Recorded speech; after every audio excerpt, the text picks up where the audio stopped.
भाविकांचं श्रद्धास्थान असलेलं महेशमाळ या ठिकाणी सध्या आपण आलेलो आहोत आणि महेशमाळ या ठिकाणी आता येणारी पौर्णिमा यासाठी या ठिकाणी भाविकांची गर्दी असणार आहे। आपल्यासोबत पुजारी आहेत, त्यांच्याकडनं आपण मंदिराविषयी थोडी माहिती जाणून घेऊया।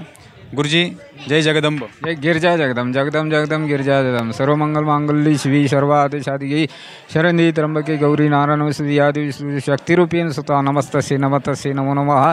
या महेशमाळ महेशमाळची देवीचं हे स्तुती, त्याच्यातलं महादेवी दूती सती अरुता फार रुसली, तिला शंभो व्रत्या समर्मादी असली, सदा हृदयी कागृ जाऊन बसली, महिषाद्रीवासी मज गिरिजा देवी दिसली, श्री महाकाली महालक्ष्मी महासरस्वतीच पार्वती त्रिगुणात्मक गिरिजा देवी नमस्तुते।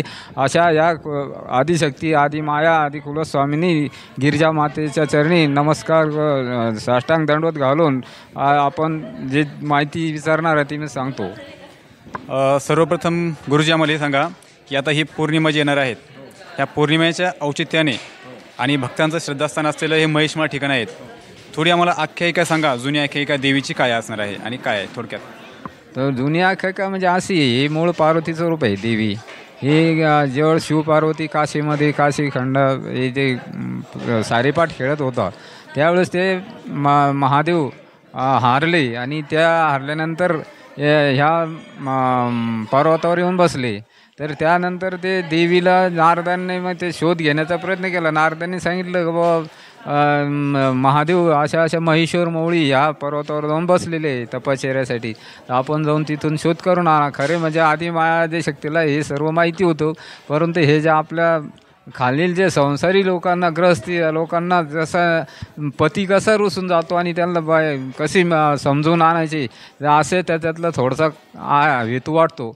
मग ते महादेव आणि पार्वती रुसले आणि महादेव रुसले आणि नंतर पार्वती मातेने त्यांना मनवण्याचा प्रयत्न केला, तर त्याची माहिती पुढे सांगा। तर ते मग ते तिथून नारदांनी सांगितलं तुम्ही अशा वेशात जर गेला तर तुम्हाला महादेव शाप देतील शिव। मग ते म्हणे भिल्लनीचं रूप धारण त्यांनी केलं, ते विरुळला आले, तिथं सिंगार नाला आहे, तिथं सिंगार वगैरे बदलला आणि इथे एक लांबूनगावला लांबेश्वर मंदिर आहे, तिथं मोरदर्या म्हणून आहे, तिथं मोरदर्यामध्ये मोराचे पिसं वगैरे लावून जे काय असतात भिल्लनीचं जे रूप असतं आदिवासीचं आहे तर थोडक्यात सांगायचं म्हणजे मग त्या आदिवासीच्या रूपात भिल्लनीच्या रूपात तिने येऊन महादेवाला कसं प्रसन्न करायचं मग ते हावभाव वगैरे जे असतात स्त्रियामध्ये ते त्यांनी प्रकट केले आणि त्या महादेवाची जी तपश्चर्या आहे ती भंग पावली त्याच्यामुळे आणि त्यांनी नेत्र खोलले किंवा समोर त्यांना एकदम देवीचं रूप दिसलं आणि त्या लावण्य रूपामुळे महादेव भाळले आणि त्यांनी सांगितलं माझं तुझ्याशी लग्न करायचं म्हणून त्यांना अशी हे सांगितले। नाही त्यानंतर मग देवी म्हणे ठीक आहे म्हणे, पण तुम्ही जे तर तामसी म्हणे तुम्ही ते पार्वतीला काढून दिलं कैलासामध्ये, तर त्यांना आधी तुम्ही कैलासात घेणार असं वचन द्या। मग त्यांनी वचन दिलं, त्याच्यानंतर तिथं जुने ठाणे देवीचे तिथून गिरजाना जोगम आहे त्या कापार तिकडे जाऊन मग त्यांनी ते खरं रूप प्रकट केलं देवीने। मग सांगितलं ठीक आहे, मग त्यांना जी कामना उत्पन्न झाली होती तर मग ते कामना त्यांचे हे पूर्ततेसाठी मग देवीला संकोच वाटला का बा इथं आपल्याला कोणीतरी बघल, मग त्यांनी ते शाप दिला का इथं जो कोण नर येईल तो नारी होईल।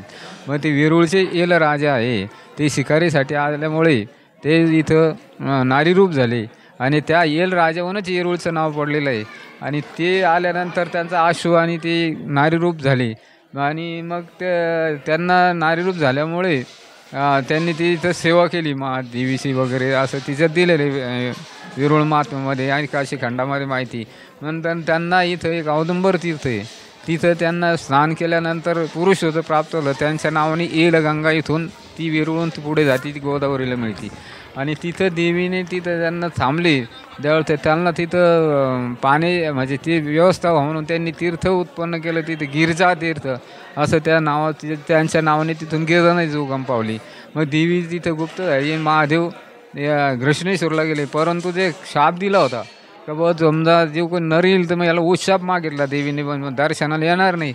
मग त्यांनी शाप कावळ्यावर उशाप दिला का तो इथं 2च कावळे राहतील, तिसरा कावळा जिथे दिसणार नाही, दिसला तरी तो राहत नाही संध्याकाळी पावणा आणि ते कावळ्यांचं जर म्हणजे या ठिकाणी महेशमाळ या ठिकाणी 2 कावळ्यापेक्षा जास्त कावळे दिसत नाही असं आख्यायिका आहे। बरं, पुढे गुरुजी. ते जर कावळे दिसले तर आपलं शुभ मानलं जातं आणि आपलं जे काही असतं आपल्या मनातली इच्छा पूर्ण होती असे लोकांची श्रद्धा आहे. आणि तिथं ते औदुंबर तीर्थात पण स्नान केल्याने आपल्या ज्या अंगावरची आधी वेदी वगैरे जातात. परत दुसरी एक प्रथा इथे नाडं बांधलं जातं इथं या झाडाला. व नाडा बांधल्यानंतर आपलं जो नवस होतो तो पूर्ण झाल्यानंतर तो नाडा सोडण्यास येतात. त्या नवसा खातीर कोणी कंदुरीचे कार्यक्रम मानतात, कोणी सवाष्णी वगैरे पुरणपोळी ही रेवड्या उधळतात यात्रेला आणि त्या नवसाची पूर्तता केली जाते. म्हणजे देवीचे नवस वगैरे आता हे कधीपासून चालू होतात इथे आता यात्रेला आता परवापासून चालू होतील. पौर्णिमेनंतर? पौर्णिमेच्या आधीपासूनच पौर्णिमापासून चालू होतात. मुख्य म्हणजे मूळ जे मुख्य पौर्णिमाचे दिवस हा यात्रेचा दिवस असतो, तिथून पुढे कार्यक्रम चालू होतात. जी देवीची यात्रा सुरू होती त्याची 4-5 दिवस यात्रेचा प्रारंभ आणि अंतिम कार्यक्रम असतो. तर त्यामध्ये कुठल्या कुठल्या स्टेप्स आहे, काही माहिती सांगाल का? ते एकादशी माघ शुद्ध एकादशी जी असते त्या दिवशी आपल्या मारुतीच्या मंदिरासमोर काठी बसती, म्हणजे त्याला ध्वजारोहण मी म्हटलं जातं. आणि आता अशा याच्यात प्रचलित म्हणले तर काठी बसणे. ती काठी बसती तिथून ती पौर्णिमेच्या दिवशी म्हणजे यात्रेच्या दिवशी रात्री तिथून ती 8-9 वाजेच्या दरम्यान उठून ती इथं मंदिरात दर्शनासाठी देवीच्या आणले जाते. ती रात्री साधारणतः 12-12:30पर्यंत आणते आणि त्याच्यानंतर काठी मिरवणुकीचं विसर्जन होतं इथं होतं दर्शन केल्यानंतर. आणि दुपारी एक पालखी असते, ती पालखी पण निघती, ती जुन्या ठाण्यावर जाते, तिथून परत इथं आणल्या जाते. ते कचरू माळोदे म्हणून एक भाविक होते, त्यांनी चालू केलेली ती परत बघतो. आम्ही संस्थांकडून जेवढा सुविधा होतील भक्तांसाठी भाविकांसाठी त्यावेळेला केल्या जातात. इथं तर आमचे अध्यक्ष तहसीलदार साहेब हे पदसिद्ध अध्यक्ष आहे आपल्या रत्नापूर खुलताबाद तालुक्याचे.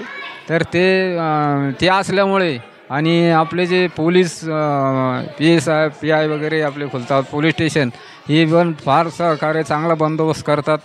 आणि आम्ही एक स्वयंसेवक पण नेमल्या जातं इथं काही भाविकांच्या याच्यासाठी सोयीसाठी.